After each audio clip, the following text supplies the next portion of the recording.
लेते हुए डिस्कस करते हैं अपने टॉपिक कोऑर्डिनेट ज्योमेट्री का सेकंड पार्ट में। देखिए, फर्स्ट पार्ट में हमने क्या डिस्कस किया था।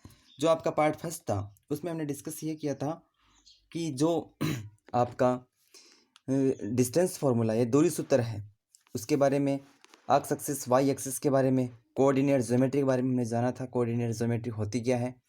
अब हम डिस्कस करते हैं इसके कुछ डिवाइड्स के बारे में। जैसे डिवाइड्स का मतलब होता है विभाजन। तो कोई भी, जैसे मान लो आपके पास पी क्यू लाइन है, एक पी के कोऑर्डिनेट है, जैसे x1 y1 दे रखे हैं, एक पॉइंट है क्यू, उसके कोऑर्डिनेट दे रखे हैं आपके पास x2 y2, ठीक है। और इस लाइन को मैंने डिवाइड किया है बेटा इंटरनली डिवाइड। कैसे डिवाइड किया है? इंटरनल। कैसे डिवाइड किया? Internal divides. हिंदी मीडियम वाले बच्चे देखेंगे तो अंत विभाजन। अगर हमने इसको क्या किया? अंत विभाजन किया। हमने इसको क्या किया? अंत विभाजन।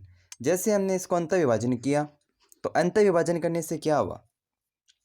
अब यहाँ पे जिस पॉइंट पे हमने इसका विभाजन किया, जैसे मान लेते हैं पी पॉइंट, तो इस पी पॉइंट के जो भी निर्देशांक आएंगे, जो कोऑर्डिनेट आएंगे, वो एक्स और वाई में आएंगे। तो उस कोऑर्डिनेट, इस पी पॉइंट के कोऑर्डिनेट फाइंड करने के लिए हम एक फॉर्मूला यूज़ करते हैं। उस फॉर्मूले के बारे में डिस्कस कर लेते हैं।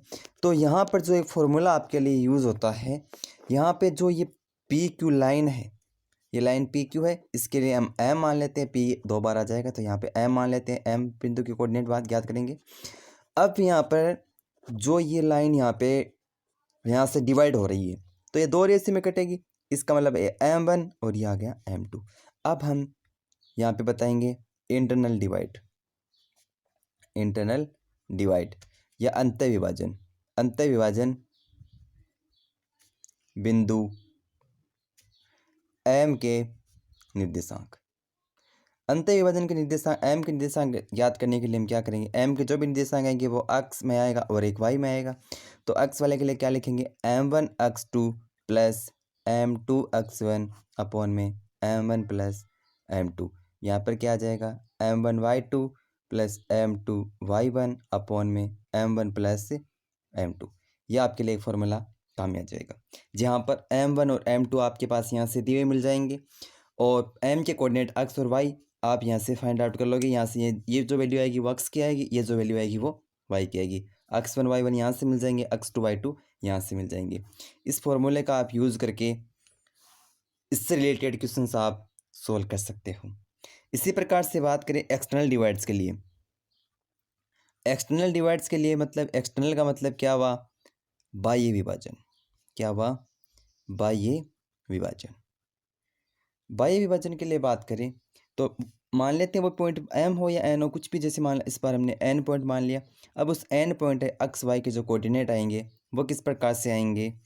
यहाँ पे आ जाएगा आपका M1 x2 minus M2 x1 upon में M1 माइनस M2। यहाँ पर जो आएगा M1 y2 minus M2 y1 upon में M1 माइनस M2। ये आपके पास यहाँ से कोऑर्डिनेट आ जाएगा। M1 x2 minus M2 x1 upon में M1 माइनस M2, और यहाँ पर जो भी आएगा तो M1 y2 minus M2 y1 upon में M1 माइनस M2। यहाँ पे क्या ध्यान रखना है? उसमें प्लस आया था, यहाँ पे माइनस आया था, इतना सा होता है। ये फॉर्मूले आए कहाँ से? इसका प्रूफ मैं नेक्स्ट वीडियो में आपके लिए डाल दूंगा। अगर मान लो पूछते तो नहीं है, अगर मान लो पूछ लिया ये कहाँ से आए, उसके लिए भी मैं आपको एक प्रूफ इसका डाल दूंगा। अब बात करते हैं मिड पॉइंट की। मिड पॉइंट का मतलब क्या होता है? मध्य बिंदु। किसी भी लाइन का मध्य बिंदु। जैसे मान लेते हैं ये हमारे पास ये ए से बी तक कोई लाइन थी, इसके कोऑर्डिनेट x1 y1। ये लाइन किस पे चल रही है? कोऑर्डिनेट ज्योमेट्री पढ़ रहे हैं तो लाइन किस पे चल रही है? ग्राफ पे चल रही है, ठीक है। तो x1 y1 इसके आएंगे और यहाँ पे x2 y2 आएंगे। अब मान लेते हैं कि इस लाइन को मैंने एकदम बिल्कुल बीच से क्या कर दिया? डिवाइड कर दिया इस एम के। इसके कोऑर्डिनेट एक्स वाई में आएंगे। अब यहाँ से m से डिवाइड किया, बिल्कुल बीच से किया है तो दोनों बराबर बराबर पार्ट में कटेगी, तो ये 1:1 में कटेगी। अब यहाँ से जो इस m के कोऑर्डिनेट आएंगे, निर्देशांक आएंगे, और क्या आएंगे? x1 प्लस x2 अपॉन में 2, y1 प्लस y2 अपॉन में 2। ये किसके कोऑर्डिनेट आ जाएंगे? ये आपके पास आ जाएंगे यहाँ पर m x y बराबर, जो m के कोऑर्डिनेट आएंगे वो किसके कोऑर्डिनेट आ जाएंगे? x1 प्लस x2 अपॉन में 2 और y1 प्लस y1 अपॉन में y1 प्लस y2 अपॉन में 2। ये किसके कोऑर्डिनेट आ जाएंगे? ये आपके पास मिड पॉइंट के कोऑर्डिनेट आ जाएंगे। ए बी लाइन है, उसके मिड पॉइंट के हमारे पास क्या आ जाएंगे, कोऑर्डिनेट आ जाएंगे। ठीक है, इतनी बात क्लियर हो गई।